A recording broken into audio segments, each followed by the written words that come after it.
जय हिंद। देखिए, हम तो शुरू से ही चाह रहे थे कि इसका विश्लेषण जल्दी से जल्दी कर दे, लेकिन तकनीकी समस्या के कारण बहुत जल्दी नहीं कर पाए थे।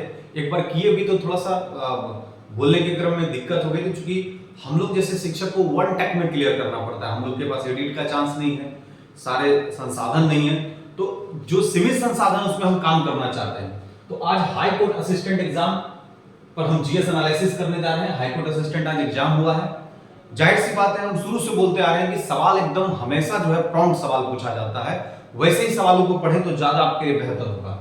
तो चलिए हम इस पर काम करते हैं और इसके डिस्कशन पर हम लोग काम करेंगे तो हम लोग का ज्यादा अच्छा होगा। क्वेश्चन नंबर 26 पर हम लोग थोड़ा बात करते हैं। 26 पर हम लोग बात करेंगे, थोड़ा सा समझिएगा 26 नंबर का क्या बात है। 26 नंबर का है, इनमें से कौन सा 1946 में स्थापित अंतरिम सरकार का सदस्य नहीं था, यानी इंटरिम गवर्नमेंट का सदस्य नहीं था। देखिए, हमारे यहाँ चूंकि आपको पता होगा कि हमारे यहाँ जो अंतरिम सरकार का है वो 2 सितंबर 1946 को आया था, और आपको यह भी पता होगा कि कैबिनेट मिशन प्लान के थ्रू जो 24 मार्च 1946 को कैबिनेट मिशन प्लान आता है, वो कैबिनेट मिशन प्लान सबसे पहले एक अंतरिम सरकार का गठन करती है। और उस अंतरिम सरकार में उपाध्यक्ष से लेकर जितना भी एक मंत्रिमंडल का गठन होता है, उन सारे मंत्रिमंडल की बात की जाती है। अध्यक्ष का पद छोड़ करके बाकी सारे उपाध्यक्ष में जवाहरलाल नेहरू, उस समय आपके बिहार से 2 राजनेता का नाम शामिल था उस मंत्रिमंडल में, जिनमें से डॉक्टर राजेंद्र प्रसाद, खाद्य एवं कृषि मंत्रालय उनके पास था, और जगजीवन राम के पास श्रम मंत्रालय था। तो सबसे पहले 1946 में स्थापित अंतरिम सरकार के सदस्य नहीं थे, तो जगजीवन राम तो श्रम मंत्रालय थे। ध्यान रखिएगा, ये श्रम, ये जो है ना, ये कंप्लीटली श्रम मंत्रालय में थे, और ये श्रम का कंसेप्ट इनका आता है।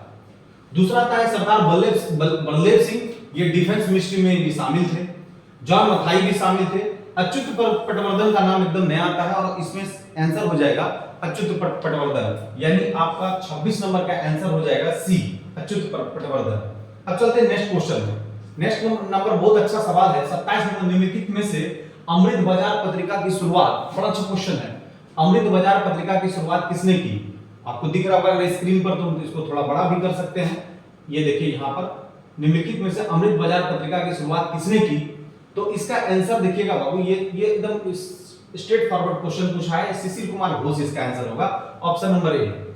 जहां तक अमृत बाजार पत्रिका की बात रही ना, तो एक चीज जान लीजिए कि रातों रात अपने भाषा को ये परिवर्तित कर लिया था, क्योंकि वर्नाकुलर प्रेस एक्ट इतना प्रभावी हो चुका था कि रातों रात अपनी भाषा को ये परिवर्तित कर लिया। तो इसका राइट आंसर होगा शिशिर कुमार घोष, एकदम मिला लीजिएगा। पूरा एनालिसिस इसका कर रहे हैं। नेक्स्ट क्वेश्चन पर जरा सा ध्यान दीजिएगा। नेक्स्ट क्वेश्चन क्या बोलता है? 28 नंबर, थोड़ा 28 नंबर पे हम लोग देखते हैं। बड़ा अच्छा सवाल है कि पृथ्वी की तुलना में चंद्रमा की सतह पर, देखिए क्वेश्चन को समझिएगा, बोलता है पृथ्वी की तुलना में चंद्रमा की सतह पर, तो अगर सतह की बात होगी तो ध्यान रखिएगा चंद्रमा की सतह, जैसे हम चंद्रमा की सतह का अध्ययन करते हैं सेलेनोलॉजी में, एक बहुत बड़ा अच्छा क्वेश्चन भी है, सेलेनोलॉजी के अंतर्गत चंद्रमा की सतह का अध्ययन करते हैं। और पृथ्वी के बारे में तो आप लोगों को पता है कि पृथ्वी का एक कंपैरिजन किया जा रहा है चंद्रमा के साथ। तो यहां पर इस ऑप्शन पर ध्यान दीजिएगा, बोलता है वस्तु का द्रव्यमान और भार दोनों कम हो जाता है। ऐसा तो कहीं कंडीशन है नहीं, क्योंकि इस दोनों कंडीशन में ये दोनों गलत बात है। वस्तु का द्रव्यमान स्थिर रहता है और केवल भार कम हो जाता है। देखिए, हर बार आप सुने होंगे कि कोई भी चीज का भार पृथ्वी पर अगर मान लीजिए 78 केजी है, 78 केजी है, तो वहां पर जाके इसका 1/6 हो जाएगा, यानी हम कह सकते हैं वहां पर इसका भार 1/6 हो जाता है चंद्रमा पर। तो यहां पर ये करेक्ट आंसर आ जा रहा है कि वस्तु का द्रव्यमान स्थिर रहता है और केवल भार कम हो जाता है। तो 28 नंबर का आंसर हो जाएगा बी ऑप्शन। अब चलते हैं नेक्स्ट क्वेश्चन पर हम लोग काम कर लेते हैं। क्वेश्चन नंबर है 29, थोड़ा सा 29 को देखिएगा। 29 के क्वेश्चन के ऊपर हम लोग जरा काम करते हैं। सब बोलता है कि सामान्यतः किस तिथि को ऑस्ट्रेलिया में सबसे लंबा दिन होता है? देखिए, ऐसे सवालों को जानने के लिए ना थोड़ा सा इसको समझिएगा। अगर इसको हम लोग ऐसे समझते हैं कि ये आपका ग्लोब है, और ये ग्लोब में आपका इक्वेटर लाइन है, और ये कर्क रेखा और ये मकर रेखा है, तो निश्चित रूप से आप जो लोकेशन देखते होंगे तो दक्षिणी गोलार्ध में आपको ऑस्ट्रेलिया और न्यूजीलैंड का पोजीशन आपको देखने को मिलता है। तो आप ये जरूर जानते होंगे कि 21 जून को हमारे यहाँ सबसे बड़ा दिन होता है, और सबसे छोटी जो रात होती है वो 22 दिसंबर का। तो जस्ट रिवर्स एक्शन दक्षिण गोलार्ध में हो जाएगा। तो बोलता है समानतः किस तिथि को ऑस्ट्रेलिया में सबसे लंबा दिन होगा? तो लंबा दिन अगर हमारे यहाँ 21 जून है तो सबसे छोटा वहां ऑस्ट्रेलिया में हो जाएगा।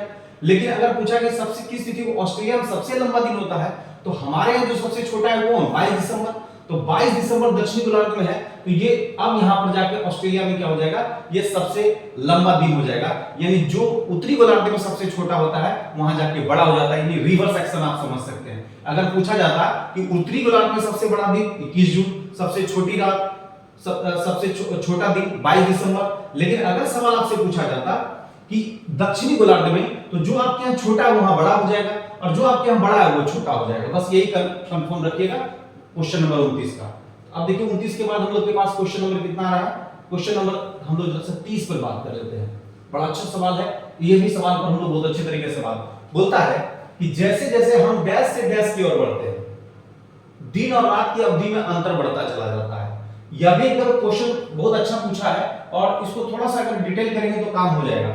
जैसे जैसे हम डैश से डैश की ओर बढ़ते हैं, दिन और रात की अवधि में अंतर हो जाता है। तो मान लीजिए अगर ये आपका ग्लोब है और ये भूमध्य रेखा है, तो इधर तो नॉर्थ पोल हो गया और इधर साउथ पोल हो गया। तो यहाँ पर ध्यान रखिएगा कि जैसे जैसे हम डैश से डैश की ओर बढ़ते हैं, यानी भूमध्य रेखा से ध्रुव की ओर बढ़ेंगे, तो ध्रुव में किधर नॉर्थ पोल और इधर कौन साउथ पोल। तो अगर हम बढ़ते हैं तो दिन और रात की अवधि में अंतर बढ़ जाता है। यानी आप जानते होंगे कि एक टर्म आता है हम लोग के पास, बड़ा अच्छा टर्म का नाम सुना होंगे, इक्विनॉक्स, जहां पर दिन और रात बराबर होता है। तो वो इक्विनॉक्स में यानी इक्वेटर का पोजीशन बन रहा है। लेकिन जैसे उत्तरी ध्रुव की तरफ जाएंगे और दक्षिणी ध्रुव की तरफ जाएंगे तो निश्चित तौर पर ये इसके अवधि का, दिन और रात की अवधि का अंतर बढ़ जाएगा। अब चलते हैं हम लोग नेक्स्ट क्वेश्चन पर करते हैं 31 क्वेश्चन। बड़ा अच्छा सवाल है, निम्नलिखित में से किस स्थान का समय ग्रीनविच मीन टाइम से आगे का समय होने की संभावना है। देखिए ये पूरी तरह से मैप पर आधारित है। अगर इसको आप मैप पर देखिएगा तो आपका काम हो जाएगा। तो इसके लिए आप बस कुछ नहीं कीजिएगा, मैप देख लीजिएगा और मैप में हमेशा ध्यान रखिएगा जो वेस्टर्न साइड होगा और जो ईस्टर्न साइड होगा, तो वेस्टर्न के साइड की तरफ जो है ना, जैसे जैसे हम लोग ईस्टर्न साइड जाएंगे तो वो वहां पर समय कम होगा। जैसे अगर हम अपनी बात करें तो हम लोग 82.5 डिग्री ईस्ट पर है कि नहीं। तो 82.5 डिग्री ईस्ट यानी हम लोग लंदन से 5.5 घंटा आगे हैं, क्योंकि लंदन ग्रीनविच टाइम 0 डिग्री माना गया है। तो आपको ये देखना पड़ेगा कि इसमें से कौन सा जो है वो लंदन के नजदीक वाला इलाका है। निम्नलिखित में किस स्थान का समय ग्रीनविच मीन टाइम से आगे का समय होने की संभावना है, यानी जीएमटी से आगे होने का मतलब उसका जो लंदन का है उससे थोड़ा आपको जो है ना पूर्वी देखना पड़ेगा। तो आपको वर्ल्ड मैप पे देखना होगा कि इसमें से कौन सा पोजीशन बनता है। एकदम अच्छा वर्ल्ड का क्वेश्चन पूछा है, मैप मेथोडोलॉजी पर काम कीजिए। किसी बहकावे में चूंकि सारे ऑप्शन से बनेगा, लिस्बन को देखना होगा, बगदाद को देखना होगा, न्यूयॉर्क को देखना, ब्यूनस आयर्स को देखना होगा। तो इस चीज को आप बस मैप पर आप क्लियर कर सकते हैं। आते हैं क्वेश्चन नंबर 32 पर, ध्यान दीजिएगा। अब क्वेश्चन नंबर 32 क्या बोलता है, ध्यान दीजिएगा। 32 में क्या बोलता है कि कंसीडर द फॉलोइंग स्टेटमेंट। यहां पर 32 नंबर क्वेश्चन है, यह भी एक अच्छा क्वेश्चन है। बोलता है उत्तर और दक्षिण कोरिया के बीच सीमा का निर्धारण 17वीं अक्षांश रेखा करती है। देखिए जैसे ये क्वेश्चन आ जाए ना, इसमें समझिएगा कि जैसे यहां पर 17वीं आ जाए तो 17वीं उत्तरी वियतनाम और दक्षिणी वियतनाम का एक पार्ट है। और 38वीं की बारे में बात करें, अक्सर हम क्लास में बोलते हैं कि उत्तरी कोरिया और दक्षिणी कोरिया, उत्तरी को हम लोग 3 U से लिखते हैं और कोरिया का आदमी थोड़ा छोटा होता है। तो उत्तरी कोरिया का आदमी छोटा, दक्षिणी कोरिया का आदमी छोटा, तो 38 होगा। तो यहां क्या किया है कि संयुक्त राज्य अमेरिका और कनाडा के बीच सीमा का निर्धारण जो है, यहां पर ये इसका इंप्रेशन होना चाहिए था 49, लेकिन यहां पर जो है ना 17 जो है 17 हो जाएगा उत्तरी वियतनाम और दक्षिणी वियतनाम। और जहां 38वीं की बात है, ध्यान रखिएगा 38वीं, तो ये है उत्तरी कोरिया और दक्षिणी कोरिया का। यानी अगर इस क्वेश्चन को यहां शिफ्ट कर देते तो ये सही हो जाएगा। समझ रहे बात को? तो कुछ नहीं है, अब इस क्वेश्चन को समझिएगा। बोलता है उत्तर और दक्षिण कोरिया के बीच सीमा का निर्धारण 17वीं करती है, बिल्कुल नहीं करती है। संयुक्त राज्य अमेरिका और कनाडा के बीच सीमा का 38वीं करती है, 38वीं तो उत्तरी कोरिया दक्षिणी कोरिया कर लिया और 17 उत्तरी वियतनाम और दक्षिणी वियतनाम का है। यहां पर तो 49वीं होना चाहिए। इसका मतलब है कि ये दोनों बात गलत है। इसका आंसर होगा ना तो 1 होगा सही और ना ही 2। बहुत अच्छा सवाल पूछा है, मतलब एक अप्रोच पूछा है, अप्रोच का सवाल इस तरह से पूछा जा सकता है। अब चलिए हम लोग आते हैं 33 नंबर क्वेश्चन। बहुत अच्छा क्वेश्चन है। बोलता है लॉर्ड हार्डिंग ने बंगाल विभाजन रद्द किस वर्ष किया। तो आपको यह पता होगा, ध्यान दीजिएगा, आपको बिल्कुल ये पता होगा कि हमारे यहाँ बंगाल विभाजन हुआ 1905 में। उसमें लॉर्ड कर्जन की प्रतिक्रियावादी नीति के कारण ही बंगाल विभाजन हुआ था। और रही बात इसकी तारीख, कभी-कभी इसके तारीख के साथ भी पूछता है, 19 जुलाई 1905 को बंगाल विभाजन हुआ था। पूरे बंगाल में शोक दिवस भी मनाया गया था, स्वदेशी आंदोलन का प्रतिरूप था। बहुत सारे इसमें सवाल आते हैं, संजीवनी के माध्यम से, हितवादी के माध्यम से, पृथ्वी चंद्र राय और कृष्ण कुमार मित्र, ये सब अपने अपने पार्टिसिपेशन दिए थे पत्रिका के माध्यम से। तो इसमें जो सवाल है कि लॉर्ड हार्डिंग ने बंगाल विभाजन रद्द किस वर्ष किया, इसका आंसर होगा 1911, ऑप्शन नंबर 1। और याद रखिएगा इसी 1911 में जो राजधानी थी कोलकाता से दिल्ली घोषणा की गई, लेकिन 1912 में विधिवत तौर पर किया गया। तो ये बहुत बड़ा क्वेश्चन आता है। दिल्ली दरबार का आयोजन हुआ भी था, लॉर्ड हार्डिंग ने बंगाल विभाजन इसमें रद्द किया था। तो चलिए ये क्वेश्चन के बाद हम लोग के पास आता है 33 के बाद 34 नंबर सवाल। एकदम सिंपल सवाल है। बोलता है जगदीशपुर के किस व्यक्ति ने 1897 ईस्वी में विप्लव क्रांतिकारियों का नेतृत्व किया था? तो इसमें कुछ बोलने वाली बात ही नहीं है, सीधा सीधा ये क्वेश्चन एकदम टॉप क्वेश्चन है कुंवर सिंह के द्वारा। अब आते हैं हम लोग नेक्स्ट क्वेश्चन। नेक्स्ट क्वेश्चन हम लोग का आता है 34 के बाद 35 के क्वेश्चन पर बात करेंगे। थोड़ा 35 देख लें हम लोग। 35 थोड़ा अच्छा सवाल है, 35 पर थोड़ा सा हम लोग रुक करके काम करेंगे। 35 का देखिएगा, 35 क्या बोलता है इस पर थोड़ा सा ध्यान देंगे। 35 बोलता है कि भारत के नियंत्रक व महालेखा परीक्षक, क्योंकि आपको पता है कि क्या हमारे यहाँ आर्टिकल नंबर 148 में इसका क्लियरेंस है। 148 में 148 से 151 तक इसकी व्याख्या की गई है। थोड़ा समझना है इसकी भाषा को कि भारत के नियंत्रक व महालेखा परीक्षक क्या के संबंध में निम्नलिखित कथनों पर विचार कीजिए। पहला बोलता है कि भारत के नियंत्रक एवं महालेखा परीक्षक कार्यपालिका की संसद के प्रति उत्तरदायित्व को सुरक्षित करते हैं। सवाल ये उठता है कि भाई नियंत्रक एवं महालेखा परीक्षक कार्यपालिका की संसद के प्रति उत्तरदायित्व को सुरक्षित करते हैं, तो संसद का कार्यपालिका इसमें तो कोई कोऑर्डिनेशन का काम है नहीं। दूसरा बात है कि आप जरूर सुने होंगे कि कैग अपना रिपोर्ट जो सौंपती है वो पैक को सौंपती है, पब्लिक अकाउंट कमेटी। और पब्लिक अकाउंट कमेटी में 15 प्लस 7 लोग होते हैं, यानी 15 लोकसभा के 7 राज्यसभा के, टोटल 22 सदस्य हैं। उसमें भी कैग का काम क्या है कि स्टेट लेवल पर ऑडिट और अकाउंट दोनों करती है। ध्यान रखिएगा, स्टेट लेवल पर अगर कैग अपना काम संपन्न करे तो ऑडिट अकाउंट दोनों करती है, लेकिन सिर्फ सेंट्रल लेवल पर ऑडिट का काम करती है। तो यहाँ पर ध्यान देने वाली बात है कि ऑडिट और अकाउंट से संबंधित बात का ज्यादा जिक्र है, उसमें भी ज्यादा कंसंट्रेशन ऑडिट को लेकर के हम लोग कर सकते हैं। तो बोलता है भारत के नियंत्रक महालेखा परीक्षक कार्यपालिका की संसद के प्रति उत्तरदायित्व को सुरक्षित करते हैं। तो ये बात कुछ हजम नहीं हो रहा है, ये बात कुछ क्लैरिफाई नहीं हो रहा है। दूसरा बोलता है उनके पास लेखा परीक्षा निष्कर्षों को, हाँ यहां पर देखिएगा, उनके पास लेखा परीक्षा निष्कर्षों को लागू करने की कोई शक्ति नहीं होती है। बोलता है लेखा परीक्षा निष्कर्षों को, क्योंकि निष्कर्ष नहीं है, जो रिपोर्ट है वो पैक को सौंपती है और पैक अपने संसद पटल पर रख देती है, उस पर जो डिस्कशन होता है, लेकिन निष्कर्षों से संबंधित कोई बात का जिक्र नहीं है। और कहा भी जाता है कि आप कोई नहीं होते उसका डिस्कशन करने को, और डिस्कशन करते हैं तो ये बिल्कुल किसी भी तरह से तर्कसंगत नहीं होगा। तो यहाँ पर जो क्वेश्चन पूछ रहा है इसके अनुसार बोलता है कि उपयुक्त कथनों में से कौन सा सही है, तो एक ये तो बिल्कुल सही नहीं है। और दूसरा जो बोलता है उनके पास लेखा परीक्षक निष्कर्षों को लागू करने की कोई शक्ति नहीं होती है, ये बात बिल्कुल सही है। केवल यहाँ पर आंसर हो जाएगा 2, यानी ऑप्शन नंबर बी होगा। अच्छा क्वेश्चन पूछा था, थोड़ा विश्लेषण करेंगे तो काम हम लोग का हो जाएगा। अब चलिए हम लोग 35 के बाद थोड़ा 36 नंबर क्वेश्चन को देखते हैं। 36 नंबर सवाल है, 36 नंबर सवाल को जरा देखिएगा। बोलता है कि निम्नलिखित में से किस केंद्र शासित प्रदेश का राज्यसभा में प्रतिनिधित्व है? तो जैसा कि आप लोग जानते हैं कि हमारे पास जो 79 आर्टिकल है, आप लोग जानते होंगे कि 79 में संसद की व्यवस्था, 80 में राज्यसभा और 81 में लोकसभा, एकदम सब्सिक्वेंट है 79, 80, 81। अब राज्यसभा की बात है तो इतना तो कंफर्म आप होंगे कि राज्यसभा का सिस्टम वहीं डेवलप हो सकता है जहां विधानसभा का कंसेप्ट होगा। और विधानसभा हमारे संशासित प्रदेश में ऑलरेडी पहले से दिल्ली यानी राष्ट्रीय राजधानी क्षेत्र, यहाँ पर एनसीटी यानी कि इसको नेशनल कैपिटल रीजन आर होना चाहिए, एनसीआर, और पुदुचेरी, ये दोनों में तो पहले से ही था। अब रही बात अब जम्मू कश्मीर और लद्दाख में डिमांड सिस्टम चल रहा है, लेकिन जम्मू कश्मीर का इसका एप्रोप्रिएशन देखने को मिलता है। तो यहाँ पर एक ऑप्शन बन रहा है कि पहले तो 1 और 2 का ऑप्शन बनता था, लेकिन 1 और 2 का ऑप्शन तो है नहीं। इस हिसाब से लद्दाख में डिमांड है 1, 2, 3, 4 तीनों आ सकता है, लेकिन अब यहाँ पर जम्मू कश्मीर के देने से और लद्दाख में चूंकि अभी अप्रूवल ऐसा हुआ नहीं है कि यहाँ राज्यसभा का जो सदस्य का संख्या यहाँ पर से जाएगा, चूंकि विधानसभा का कंसेप्ट आएगा। तो यहाँ पे तत्काल जो आंसर हमको यहाँ पर लग रहा है कि पुदुचेरी, एनसीआर और जम्मू कश्मीर यानी 3। तो यहाँ पर एक ऑप्शन आ रहा है, ऑप्शन नंबर सी, निम्नलिखित में से किस केंद्र शासित प्रदेश का राज्यसभा में प्रतिनिधित्व है? तो ऑप्शन हो जाएगा पुदुचेरी, एनसीआर और जम्मू कश्मीर। इन तीनों को देना पड़ेगा क्योंकि लद्दाख में भी डिमांड चल रही है। अब चलिए यहाँ पर आ रहा है हम लोग का 36 नंबर के बाद क्वेश्चन पर हम लोग बात करते हैं। 36 के बाद थोड़ा सा हम लोग बात करते हैं क्वेश्चन नंबर 37। क्वेश्चन नंबर 37 एकदम सही है, कहीं इसमें कोई दिक्कत वाली बात नहीं है। निम्नलिखित में से कौन सा रेट व्यक्तिगत स्वतंत्रता को सुरक्षित करता है? अब देखिए, आप लोगों को पता होगा कि जहां व्यक्तिगत स्वतंत्रता की बात हो रही है, यानी यहाँ पर जो स्वतंत्रता की बात की रही है कि ये फंडामेंटल राइट का पार्ट है, और फंडामेंटल राइट के लिए हमारे पास 2 आर्टिकल बड़ा मजबूत है, 226 और 32 के थ्रू हम लोग सुप्रीम कोर्ट में रीट दायर कर सकते हैं और 226 के थ्रू हम लोग हाई कोर्ट में जा सकते हैं। तो कौन सा भी व्यक्तिगत स्वतंत्रता को सुरक्षित करता है? तो व्यक्तिगत स्वतंत्रता के बारे में इसको हम लोग इंग्लिश में बोलते हैं हैबियस कॉर्पस, बंदी प्रत्यक्षीकरण। तो व्यक्तिगत स्वतंत्रता को सुरक्षित करने का काम बंदी प्रत्यक्षीकरण करता है, और इस बात की चर्चा अनुच्छेद नंबर 32 में है, और इसके बारे में भीमराव अम्बेडकर ने कहा था कि यह भारतीय संविधान की आत्मा है। वैसे अगर नॉर्मल पूछेगा तो प्रस्तावना को भारतीय संविधान की आत्मा कहा गया। तो 37 नंबर क्वेश्चन को आप लोग देख पा रहे हैं। अब चलिए हम लोग आते हैं नेक्स्ट क्वेश्चन पर। नेक्स्ट क्वेश्चन क्या बोलता है? नेक्स्ट क्वेश्चन हम लोग का 38 पर एक बार हम लोग देख लें। 38 नंबर क्या बोल रहा है?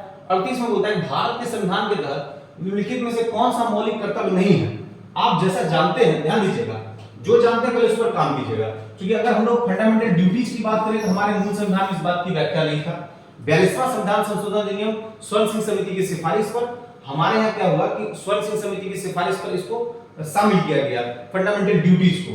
अब ड्यूटीज को शामिल किया गया तो पहली बार हमारे यहाँ जो ड्यूटीज शामिल हुआ था उसकी संख्या 10 थी, और बाद में इसकी संख्या 11 हो गई, और 11 नंबर में जो जुड़ता है वो एक तरह का मॉरल ड्यूटी है, नैतिक कर्तव्य। नैतिक कर्तव्य के बारे में आप लोगों को तो पता होगा कि नैतिक कर्तव्य का कांसेप्ट क्या है। तो वैसे ही नैतिक कर्तव्य जो 11वां जुड़ा उसमें 86वां संविधान संशोधन अधिनियम 2002, जिसके तहत हर गार्जियन, हर उसके माता पिता का दायित्व बनता है कि अपने बच्चों को शिक्षा दे। तो यहाँ पर जो क्वेश्चन बन रहा है कि भारत की एकता और अखंडता बनाए रखना, बिल्कुल सही है। प्राकृतिक पर्यावरण में रक्षक सुधार करना, यह भी सही है। और एक है कल्याणकारी राज्य की सुविधा के लिए कर का भुगतान करना। देखिए टैक्स का बात कहीं इसका डिस्क्रिप्शन नहीं था, तो टैक्सेशन से संबंधित तो बातों का नहीं कर सकते, लेकिन इन बातों का चर्चा है, महिलाओं की गरिमा के लिए अपमानजनक प्रथाओं का त्याग करना, इन बातों का जिक्र है। तो कहता है इसमें से कौन नहीं है? तो निश्चित तौर पर ये जो सी ऑप्शन है, कल्याणकारी राज्य की सुविधा के लिए कर का भुगतान करना, यही आंसर सही हो जाएगा। अब चलिए हम लोग नेक्स्ट क्वेश्चन आते हैं, यानी 38 के बाद 39 नंबर क्वेश्चन पे आते हैं। बोलता है, ये भी एकदम संविधान से बहुत अच्छा क्वेश्चन है, न्यायपालिका के संबंध में लिखित कथनों पर विचार करें। पहला बोलता है कि संसद द्वारा पारित प्रत्येक कानून को सर्वोच्च न्यायालय के अनुमोदन की आवश्यकता होती है।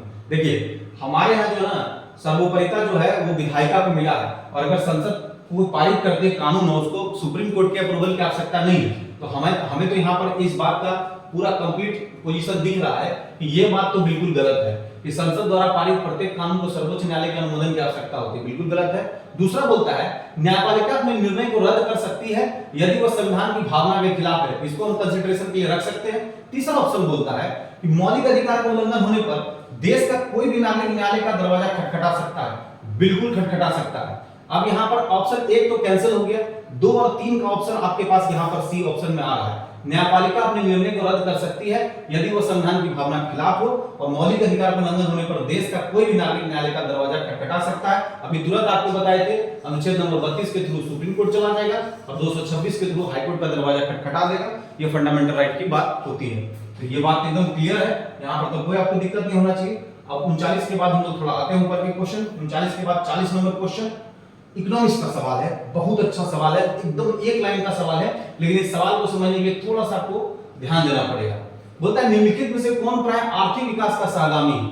अगर हम लोग इकोनॉमिक ग्रोथ जो है यहाँ पर इस पर थोड़ा बात कर ले तो देखिएगा, बोलता है economic growth is usually coupled with, ये अगर इस तरह का कपल्ड विथ का क्वेश्चन आ जाए तो यहाँ पर ध्यान दीजिएगा कि अगर किसी आर्थिक विकास की बात करेंगे ना, इकोनॉमिकल ग्रोथ की बात करेंगे, तो निश्चित तौर पर वहां पर हम लोग के पास इकोनॉमिकल ग्रोथ में एक चीज दिखना चाहिए, इसको हम लोग बोलते हैं इन्फ्लेशन।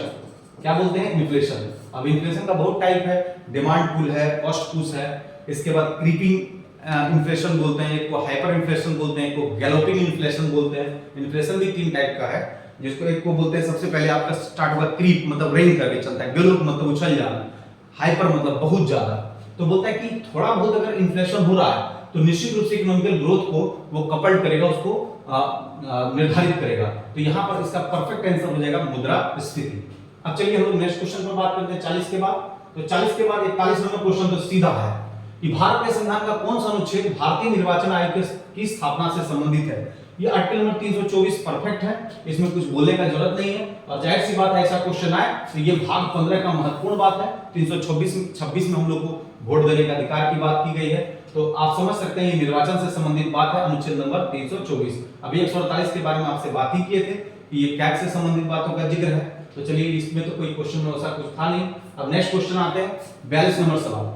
वर्तमान में राष्ट्रीय महिला आयोग के अध्यक्ष कौन है? ये क्वेश्चन का फंसाया है, फंसाए कैसे ध्यान दीजिएगा, यहाँ पर लोग थोड़ा सा कंफ्यूज हुए हैं। यहाँ ममता शर्मा और रेखा शर्मा के बीच में चल रहा था थोड़ा कंट्राडिक्शन दिमाग में, लेकिन याद रखिएगा कि वर्तमान में राष्ट्रीय महिला आयोग के अध्यक्ष रेखा शर्मा, और इसी को अपने दिमाग में रखिएगा, यही आंसर सही है, option number C. Next question आते हैं 42 के बाद। 42 के बाद हम लोग का है इधर 43 नंबर क्वेश्चन।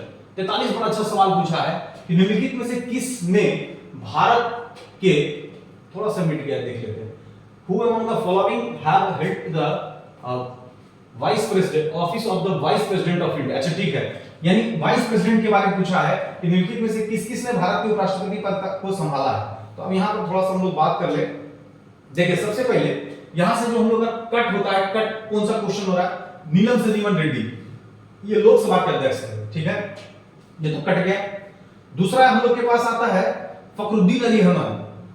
चौथा ऑप्शन है शंकर दयाल शर्मा, पहला मोहम्मद हिदायतुल्लाह। देखिए हिदायतुल्लाह तो कंफर्म 1 नंबर तो हो गया, 3 नंबर घटता है, तो 3 यहां से रिलीज कीजिए। अगर आप कोई क्वेश्चन में दिक्कत हो रहा है 3 यहां से रिलीज कीजिए और 3 यहां से रिलीज कीजिए। जब 3 जगह रिलीज हो गया 3 नंबर, नीलम संजीवन रेड्डी का रिलीज हो गया 3 जगह से, तब हमारे पास 1 और 4, अगर नहीं भी पता है तो हम ऑप्शन ऑप्ट करके निकाल सकते हैं। देखिए कभी-कभी ना कुछ क्वेश्चन में स्ट्रेटजी आपको लगाना पड़ेगा, तो स्ट्रेटजी में एक ये इस क्वेश्चन से तो पता चल रहा है कि 3 नंबर अगर नहीं है, 3 यहां भी ऑप्शन में था, यहां भी था, यहां भी था, और लास्ट हमारे पास बी ऑप्शन 1 और 4 बन रहा है। 1 कंफर्म है तो 4 शंकर दयाल शर्मा को हम लोग ऑप्ट कर सकते हैं और इस तरह से इस क्वेश्चन को बना सकते हैं। जरूरी नहीं है सब बात आपको एग्जामिनेशन हॉल में याद ही रहेगा। चलिए क्वेश्चन नंबर 43 हो गया, आते हैं 44 पर। वर्तमान में भारत का सबसे बड़ा व्यापारी भागीदार कौन है? ध्यान रखिएगा यहाँ पर 2 क्वेश्चन में उलझाने वाला बात था। एक जो बात था जिसमें से हम लोग कह सकते हैं कि यहाँ पर एक चाइना का मामला हो सकता था और एक संयुक्त राज्य अमेरिका का, लेकिन यहाँ पर ध्यान रखिएगा कि जो मेन है कि सबसे बड़ा आयात और निर्यात दोनों मिला करके जो सबसे बड़ा पार्टिसिपेशन व्यापारी भागीदारी का है वो अमेरिका का ही है। तो चलिए नेक्स्ट क्वेश्चन पर बात करते हैं, यानी कितने नंबर 44 नंबर क्वेश्चन हो गया। 44 के बाद हम लोग बात करते हैं 45। ये सिंपल सवाल पूछा है, वर्तमान में नीति आयोग के सीईओ कौन है? तो ध्यान रखना है कि पहली बार जब नीति आयोग की स्थापना हुई थी उस समय सीईओ के पद पर सिंधु श्री खुल्लर को एंट्री कराया गया था, और आज जो है इसके हैं वीवीआर सुब्रमण्यम। तो ये आपका नीति आयोग से संबंधित क्वेश्चन, नीति आयोग कुछ है नहीं बल्कि जो आपके यहाँ पहले योजना आयोग था उसी का एक कन्वर्जन है, उसी का एक मॉडिफिकेशन है नीति आयोग। तो 45 नंबर क्वेश्चन को भी आप समझ पा रहे होंगे। चलिए नेक्स्ट क्वेश्चन देखते हैं 46 क्वेश्चन 46 नंबर बोलता है कि हमारे शरीर के भार का अधिकतर हिस्सा निम्नलिखित में से किसका बना होता है? देखिए हमारे शरीर का जो अधिकतर भाग है, अगर ब्लड को हम लोग काउंट करते हैं तो प्लाज्मा का परसेंटेज आप लोगों को पता है कि ब्लड में प्लाज्मा का परसेंट और प्लाज्मा में वाटर का परसेंट है, तो दोनों का आप चीजों को देख सकते हैं। तो ब्लड में प्लाज्मा 55 से 60% है और प्लाज्मा में वाटर जो है वो 90% से प्लस है, 95% से प्लस है। मतलब हम कह सकते हैं कि कहीं ना कहीं इस यहाँ पर क्वेश्चन पूछने का मतलब है कि हमारे शरीर के भार का अधिकतर हिस्सा जो है वो वाटर का उसमें सॉलिडिटी है, वाटर ज्यादा पार्टिसिपेशन करेगा। इसका राइट आंसर हो जाएगा, यानी कि आप कह सकते हैं वाटर, पानी होगा इसका। शरीर का भार का अधिकतर हिस्सा कौन होगा? पानी। नेक्स्ट क्वेश्चन पे आते हैं। नेक्स्ट क्वेश्चन हम लोग का बोलता है कि 47 नंबर। देखिए अभी हम लोग यहाँ पॉलिशदार चावल लोग खा रहे हैं, बहुत ज्यादा पॉलिश वाले चावल बिक रहा है मार्केट में। तो ध्यान रखिएगा कि बोलता है वे देश जिनमें पॉलिश युक्त चावल को भोजन है वहां के लोग सामान्यतः किस बीमारी से ग्रसित हो जाते हैं? याद रखिएगा जितना ज्यादा पॉलिश वाला चावल लोग खाएगा उतना ही ज्यादा, ध्यान दीजिएगा, उतना ही ज्यादा कैंसर जैसे रोग होंगे। अब यहाँ पर कैंसर का तो कोई ऑप्शन था नहीं, तो यहाँ पर एक स्कर्वी है, स्कर्वी स्किन से डिजीज और ऑस्टियोमेलेसिया, ये तो पक्का एक हड्डी से संबंधित बात है। 2 में कंफ्यूजन हो सकता था। 2 में कंफ्यूजन कहां पे हो सकता था? ध्यान दीजिएगा, 2 में कंफ्यूजन हो सकता था पेलाग्रा और बेरी, जबकि इसका राइट आंसर होगा option number C berry. 47 number question clear हो गया। चलते हैं हम नेक्स्ट क्वेश्चन पर आते हैं। 47 के बाद हम आते हैं 48 पर। सवाल बड़ा अच्छा है। आइंस्टाइन को अपना नोबेल पुरस्कार मिला। देखिए नोबेल पुरस्कार की बात जहां तक करें तो नोबेल पुरस्कार की शुरुआत आप लोगों को पता है 1901 से शुरू हुआ। 1913 में सबसे पहले रविंद्रनाथ टैगोर को गीतांजलि के लिए मिला। बहुत सारे सवाल हैं इससे नोबेल से संबंधित, और हर बार हम लोग के सभी नोबेल से संबंधित एक ना एक क्वेश्चन हमेशा कंफर्म होते हैं। तो नोबेल से संबंधित एक तरह का इसको हम बोल सकते हैं स्टैटिक जीके का एक बहुत बड़ा पार्ट है। लेकिन ध्यान रखना है कि आइंस्टाइन को अपना नोबेल पुरस्कार मिला। आइंस्टाइन ने सापेक्षता का सिद्धांत जरूर दिया था, लेकिन प्रकाश का जो विद्युत प्रभाव है उसके लिए इनको नोबेल पुरस्कार मिला था, और इसमें से कहीं ऐसा नजर नहीं आ रहा है। तो निश्चित तौर पर 48 नंबर का आंसर हम लोग को देखने को जो मिल रहा है वो इनमें से कोई नहीं होगा, क्योंकि सापेक्षता का सिद्धांत के लिए इनको मिला नहीं था, बल्कि सापेक्षता सिद्धांत को आइंस्टाइन ने दिया था। ये बड़ा 49 नंबर तो बड़ा सिंपल क्वेश्चन है, इस पर तो कुछ बात करने की जरूरत है नहीं।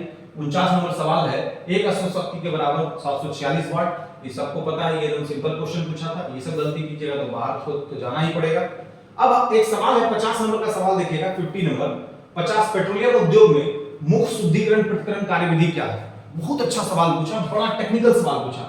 देखिए जहां पर ध्यान दीजिएगा, जहां पर भी पेट्रोलियम से संबंधित बात आ जाए तो आपको पता है कि डीजल और पेट्रोल जो है इन दोनों के बीच में बॉइलिंग पॉइंट काफी, दोनों के बीच में काफी अंतर कम होता है। तो जब इससे इसको प्राप्त करना होता है तो वहां पर एक बहुत अच्छी प्रक्रिया है जिसको हम लोग बोलते हैं, यहां इंग्लिश में होगा फ्रैक्शनल डिस्टिलेशन। बहुत अच्छा है फ्रैक्शनल डिस्टिलेशन जो है, यानी पेट्रोलियम उद्योग में मुख्य रूप से शुद्धिकरण के लिए फ्रैक्शनल डिस्टिलेशन का प्रयोग किया जाता है, जिसको हम लोग आंशिक आसवन बोलते हैं।